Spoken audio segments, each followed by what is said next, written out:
International outrage grows as more atrocities from Russia's war in Ukraine are laid bare. There's nothing less happening than major war crimes. Responsible nations have to come together to hold these perpetrators accountable. After images of tortured civilians strewn in the streets in the liberated Kyiv suburb of Bucha caught the attention of the world, Ukrainian officials say Russia has started using mobile crematoriums to destroy evidence of war crimes.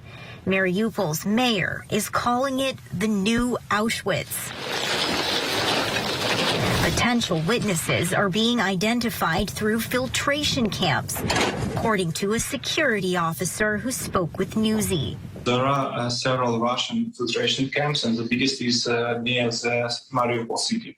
All people who want to leave, evacuate from the city, they should move through this camp, and they are Russian officers, so they are searching for Ukrainian soldiers, relative or families of our soldiers, local governments, and other activists who support Ukraine. Vasyl Popotenko says they're also kidnapping civilians as pawns to use in prisoner exchanges. Those who stay face more heavy fighting and Russian airstrikes. Most of the 160,000 remaining residents have no heat, medicine, water, or means of communication, according to the British Defense Ministry. A Red Cross convoy spent 5 days trying to reach the besieged city, but said security conditions on the ground made it impossible to enter. In another city, Kherson, more abductions. I know for sure that people who have been kidnapped and then later on they're released maybe 1 or 2 days later, and some have been released 3 weeks later, they surely have physical injuries. In Mykolaiv, bombardment continues. Doctors Without Borders says it witnessed explosions around an oncology hospital and at a nearby children's hospital. It suspects Russian forces used illegal cluster bombs. Unfortunately, we cannot know what are they doing with people on the occupied territories. But we can only think that the situation is the same bad as was in Bucha and other cities in Kyiv region. The security officer says members of Russia's Internal Security Service, the FSB, are operating in southern cities, searching for people who oppose Russia and their families. Ukrainians continue to seek military support. There is no guarantee that they're going to be stopped here in Ukraine if you don't help us. If we fail here in Ukraine, you're going to fail too, guys.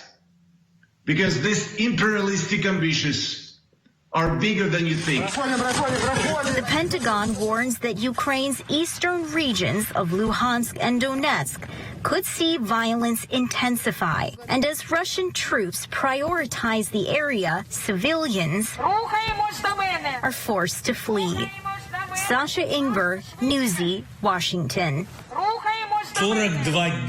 The fact is that at least 167 children were killed in 42 days of Russia's full-scale invasion of Ukraine. We do not yet know all the victims of Mariupol. We do not know the victims of other cities, areas where hostilities or occupation continue. Russia does not deserve relations like with one of the normal states. It must be responsible for everything it has done on Ukrainian soil. President Zelensky alleges Russian forces are still targeting hospitals and ambulances, even schools and churches. The UK responded with new sanctions on Russian energy imports, just as the US announced financial sanctions on 2 Russian banks, plus 2 of Putin's adult daughters. Back with us tonight is Ina Sovsun. She's a member of Ukraine's parliament. Ina, the mayor of Mariupol says at least 5,000 people are dead in their city, at least. I know you've said in Mariupol, after seeing the reaction to the Bucha massacre, Russians are burning the corpses of civilians at this point. Maybe it's 5,000, maybe it's tens of thousands. Ina, the scale of this is astounding. Yeah, it is. And it's terrifying to think about that because with what we have seen in Bucha, I would say, of course, we are all terrified. And I was trying to understand how I'm feeling, but I can't even explain how I'm feeling because I'm just feeling empty inside. I'll tell you this. This is the full truth. I'm not even able to cry because of what we have seen there. But what is breaking my heart most of all is what we have seen in Bucha is happening in Mariupol right now as we speak and has been happening there for a month right now. There are so many more people killed in terrible ways.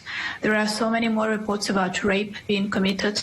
There are so many reports about children being abducted and taken to Russia from Mariupol and other areas in Donbass. And this is happening right now as we speak. And this is terrifying. And I just keep on saying to the world that if you're terrified with Bucha, don't tell us you're terrified. Give us weapons so that we can prevent more Buchas from happening. The last time that we talked, the war had just begun. You said, I'm not leaving Kyiv, I'm here, but you were in your closet to avoid having a light become a target and your family be in danger. I know you said you feel empty. How are you guys right now? Well, I'm in the Western Ukraine right now, actually. I came to see my son because, I promised to come and see him and visit him from time to time. We're still getting air raid alerts here. It's still happening, not that often as in Kyiv, but still it is here. And I think we all are trying to deal with it. It's an extremely difficult situation. It's an impossible situation. What I'm trying to do is not to get used to that. I'm trying to keep on thinking that this is abnormal and we have to keep on fighting for our normality. I want to go through a few things that you've shared on social media. Your Twitter should be mandatory reading for anyone who wants to know what's really going on. One post was this. You say, parents write the name and contact details on the backs of their kids. This is done in case the parents die or get abducted, or to make it easier to identify a child's corpse if he or she is killed. Some also put tags on their children's arms. Ina, I mean, these are babies. The little girl in the picture, she's wearing a diaper. This is heart-shattering. She's alive. The good news is that this specific child is alive. They did manage to get to Poland, and we got a message of her mom on social media saying that we are okay and alive. But you have to realize there are thousands of kids who have actually been lost. The Russians have taken a few thousands of kids from Donbass, majority of them orphans, majority of them recent orphans because their parents have been killed in this war in Donbass. And I'm just terrified to realize, like, we don't know how to look for those kids. Because for grown-ups, you can some way imagine them getting in touch, getting in contact and all. But for small kids, how do we get in touch with those children? And even for children who have been found, we were getting reports of children found in Mariupol sitting next to their dead parents and sitting and holding hands of their dead mother. And that image is just keep on breaking my heart every time I'm just talking about that. But that is happening right now again as we speak. I'm sure people go from feeling nothing to outrage to desperation, and then you loop right back and thinking of a child holding their parent's hand. Despite the accounts that we're seeing of the murder, of the torture, of the rapes, killing children, as you said, children holding their dead parent's hand, killing pregnant women. You've also noted support for Vladimir Putin in Russia is actually way up. And your conclusion here, and I want to ask you about it, your conclusion on the last line is that Russia is a sick nation. Do you believe, I guess, first of all, that everyday Russians know what's going on, and also that they would support this kind of depravity? Well, I will tell you this, based on some of the reports we are getting. Well, fact number one, the Russian soldiers are looting people's houses. Like what we have seen in the houses in Bucha, including the house of my friend. I just texted with him a couple of hours ago. He just learned that his house is standing, it's not burned down, but he said that they have stolen everything from his house in Bucha. They are stealing stuff, then they're transferring that to Belarus. And we get images from a post office in Belarus where Russian soldiers are sending like washing machines, like plates, jewelry, clothes to their mothers and wives in Russia. And we also got some of the phone calls that they're making to their wives released by the Ukrainian intelligence. And like one call is particularly like something that's stuck in my head. A soldier is calling his wife and telling her like, oh, I got this stuff and this and this. And she's saying, oh, I also want this sort of trousers. Can you find the right size for me? An order. This is okay for them. And they know what they're doing, and they know that this has been stolen from people's houses, from people whose majority of whom have been killed by those said soldiers. And they're okay with that. And also we are reading, and that's fact number 2, we are reading in social media their accounts of like their comments on those cruelties taking place. And they're saying like, oh, but those are Nazi children. They deserve to be killed. Those women are just Nazi women. They deserve to be raped. Nazi children? Yeah, that is what they're saying. So again, I wouldn't say 100% of Russians. You can find like several people, a majority of those Russians that disagree with that are abroad right now. But people inside Russia, well, we can discuss what came first, them hating the whole world, including Ukrainians, or Putin. But those are so interconnected right now. And just have to realize that they are as sick as Putin. Absolute majority of them. 80% of Russians support this war. And they know that they're shelling our houses. They know that they're killing civilians. And they're okay with that.